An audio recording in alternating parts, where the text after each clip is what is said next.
sector? And why 20%?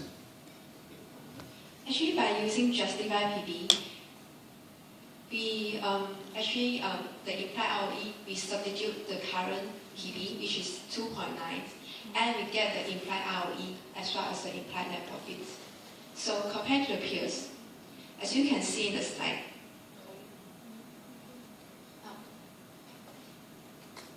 the ROE for the peers actually is lower than the QL, as QL ROE is higher than the ILF sector average, MPM as well as POA.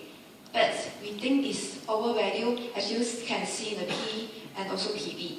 For QL, that has a higher premium, if you see in the chart, compared to the average sector.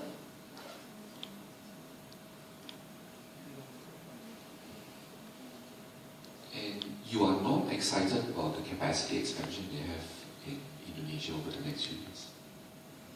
How much would that add to your earnings?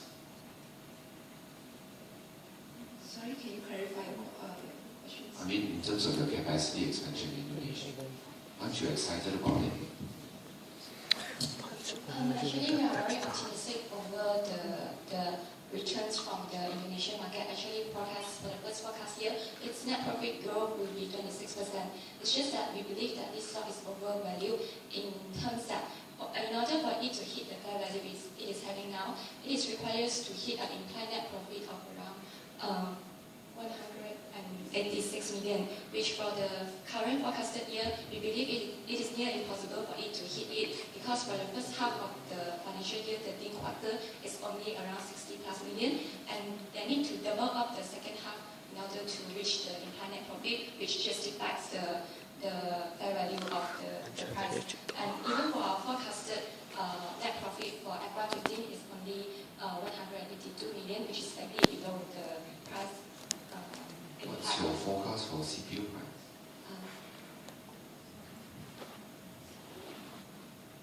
Actually, we expect at 31st of October 2012, we expect the CPU price to rebound to around for 2,900 ringgit, until, because due to the high demand in China on CPO next year, and also the export tax reduction by Malaysia and Indonesia. So there will be first quarter of FY13 being for 2013 being affected for FY13 of QL. So we expect the price to rebound immediately after November, because seeing the trend is going down. So we expect the price to actually go up. And don't you think people will pay such valuations for a very resilient earnings company? Sorry, we don't get it. Don't you think investors will pay such a valuation now for such a resilient earnings? Although earnings may slow, the margins will be affected, things like that. But don't you think people will pay for that? Because the trend now is based on consumption and investment in Asia. As you see, actually, also probably lack of investment areas in Asia. So people just probably go for this food or the consumption market. As you can see, dividend yield for QR actually is only 1.76%. Is lower than its peers. Moreover, actually, although you got a resilient earnings outlook, but we think this will not sustain for the next 2 years. The CAGR for the next 2 years will be around 6%. So we think the investor is put too much of premium to their value of the stock. If the prospects of the company is not that great, they still can grow 5-10%. Don't you think 25% dividend payout is too low? I mean, let me just clarify a bit. I mean, we never discredit the company. We think the company is a great company. They have a steady growth. Just that when we do our valuation, we believe this company is overvalued. Just standing at the point of an investor, you definitely want the company, maybe not so good company, but it's heavily undervalued, rather than a very good company, but it's overvalued, right? Because it's very hard to realize what the value of the company. So that's why we are proposing a sell.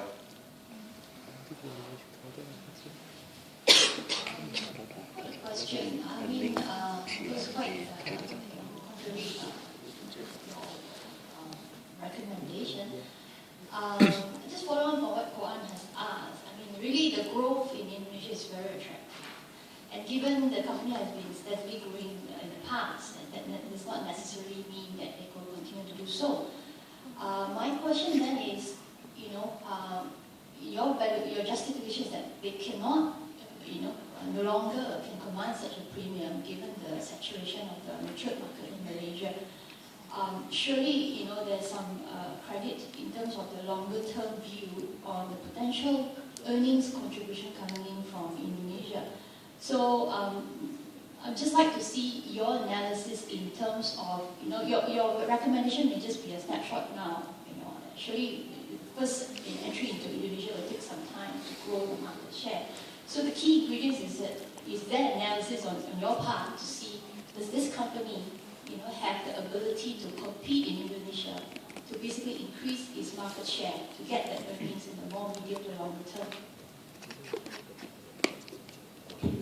In fact, I mean, their presence in Indonesia is not really the current thing, but they have been there for the past 18 months. So, I mean, up to this point, they have been there for 18 months, and yet the result is showing not so good. I mean, less than what they expected. This is the first thing. Secondly, in Indonesia market, we see there's a huge giant there, which is the CP Group, Charun Popan from Thailand. They own about 40% market share. So, with these kind of giants in Indonesia, it is hard for QL to get an edge and just steal market share from such a giant. So we believe the earnings potential might not be as high. However, in our valuation, we are actually quite optimistic, and we are actually quite lenient with the Indonesian operation, in which our forecast is actually quite high for them. Okay, my question is very simple. Indonesia is seen as a very strong potential for companies like QL and a lot of Malaysian companies, given that cost is supposed to be quite low, land cost is lower than Malaysia, so there's a lot of potential in Indonesia. And as you highlighted also, in the case of QL, they've got good technology, etc. And there's a possibility that you could emulate their success in Malaysia in Indonesia. So if you were to sell QL resources today, and given that the stock is relatively illiquid, what chance is there that I can buy the stock at a low price? I will not be able to own this name if I sell the stock now. So you said that it's a violent weakness, it's expensive, but it's a liquid stock. The liquid stock has got potential in Indonesia, there's growth. So if I sell, I won't be able to get into this growth stock.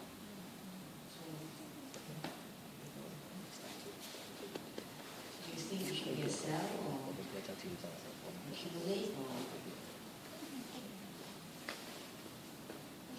Maybe we should clarify our standpoint. Actually, our team has insisted. Actually, QL for us has a very good growth prospects. However, the main arguments or justification here is, like I said, is overvalued price. So, although we are foreseeing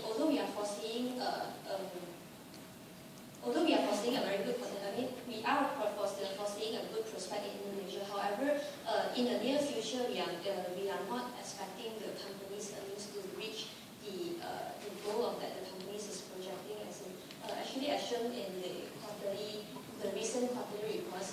So, because according to we did some analysis on the previous year's annual report. So, actually, for the first half, most earnings from the previous few years, the first half of the earnings actually contributed to plus minus 47% of the annual earnings. However, when the recent quarterly result of QI has been released, it's only contributed of 42% of the forecasted earnings. So actually, this implies a further potential downside risk for our valuations. That's why it is for, in our group's opinion, it is not a